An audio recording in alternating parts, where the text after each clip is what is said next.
がここにいるうちの本物のスクールスポーツのために行こうぜベイビーバンとの国には気をつけて、現実になることがありますからね。 Alright, so this is my official post-fight review for Masamichi Yabuki versus Angel Ayala.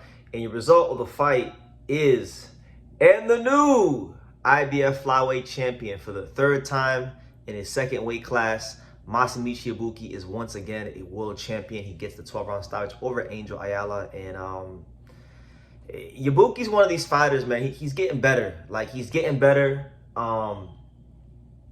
You know, he's always had a lot of punching power, but now I think what I'm starting to see with Yabuki from the Nochinga fight to, you know, this fight against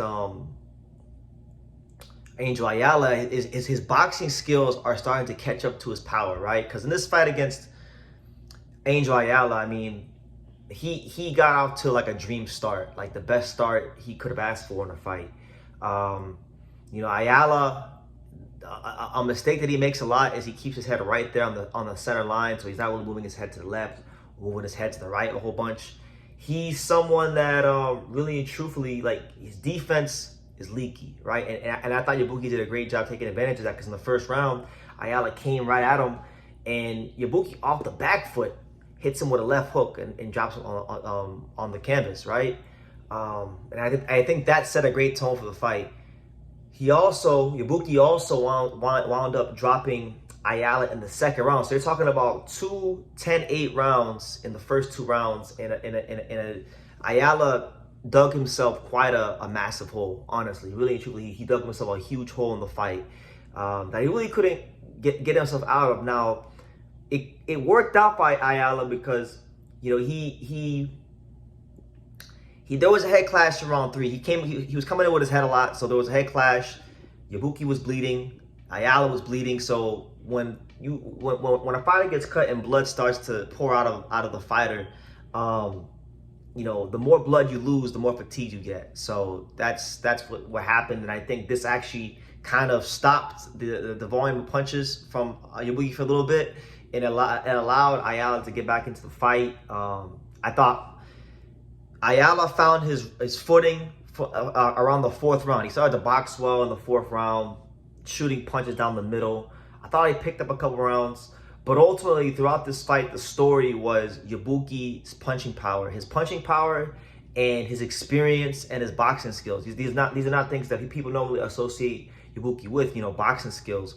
But his boxing skills and his speed, he had the speed advantage over he had a clear speed advantage over Ayala. He was getting his punches off first. He was beating them to the punch consistently throughout the fight, and just round after round, even in the rounds he was losing, he was able to add up enough punishment to where in the 12th round, you know, he threw a lot of punches, a high volume of punches on Ayala, and he forced the referee to come wave it off and stop the fight. So Yabuki once again, and you know, I thought going and watching Ayala, I thought he would perform better than he did, but like, Yabuki is not someone that you can have a bad start against. You can't get dropped multiple times by Yabuki and just think you're gonna come back and win. It's just not how it works. He's too strong for that.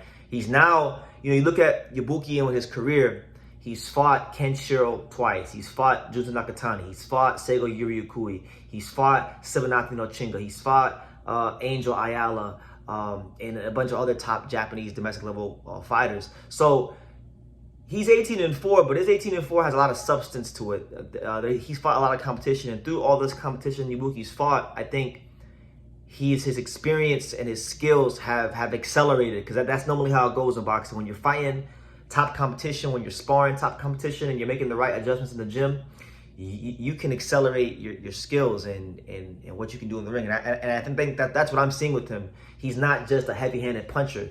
He's now becoming a heavy-handed puncher who can actually really box as well, who's got good technical skills as well. So he's the IBF champion. You know, now this makes the flyweight division that much more interesting, because you have Anthony Olaskuaga, big-time puncher. You have Kenshiro Taraji, who really and truthfully, that Kenshiro versus Yabuki now becomes one of the best fights in boxing to make. They can do a potential trilogy fight. Yabuki and Kenshiro can do a potential trilogy fight, and that would be something that I think would be amazing, because You know, Kenshiro, as great as he still is, you know, he's on his way down. Yabuki looks like to be on his way up. You know, I said the same thing with Seigo Yuriokui, but this guy, unlike Seigo Yuriokui, has actually knocked out Kenshiro. So Kenshiro will have that in the back of his mind if they do a third fight. So this fight could wind up being one of the better fights in boxing, one of the best fights in boxing to make. I think it is. But yeah, Yabuki. I mean, there's a lot of talk about Japanese boxing, about the monster Naoya Inoue, which there should be, Kenshiro Taraji, which there should be, Junto Nakatani. We should talk about these guys, but now when we look at who this guy is knocking out, you know, Yabuki has proven to be one of Japan's best fighters. Honestly, I think in terms of one-punch knockout power, there's nobody in Japan punching like Yabuki. And I think he's one of the hardest pound-for-pound punchers in all of boxing. So he's starting to get up there. And I'll tell you this, if he does fight Kenshiro in a 3-belt unification, and let's just say he knocks him out and beats him again, there's going to be no reason to believe that, you know, you can't start talking about this guy on a pound-for-pound list. You know, his resume is becoming that good. But even if he doesn't fight Kenshiro, which I'm going to talk about the Kenshiro fight in its own video more. That'll get its own video, but you know, he's got a mandatory due against Felix Alvarado, who stepped aside for this fight. So you know, Alvarado's a tough Nicaraguan puncher. That could be a fight they look at.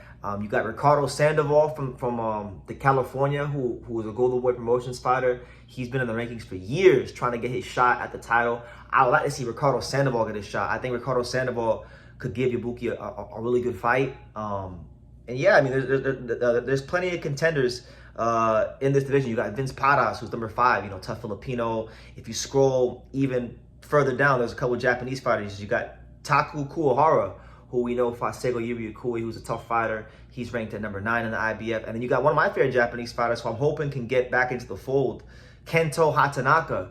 You know, I would like to see him eventually get a title shot, but he's probably a fight or two away from that. So yeah, Masamichi Yabuki, it's his world, and we're just living in it. He's one of the best fighters in Japan, and I think, forget Japan, you know, with the boxing skills he has and how he's evolving as a fighter, he's turning into one of the best fighters in boxing. So credit to him.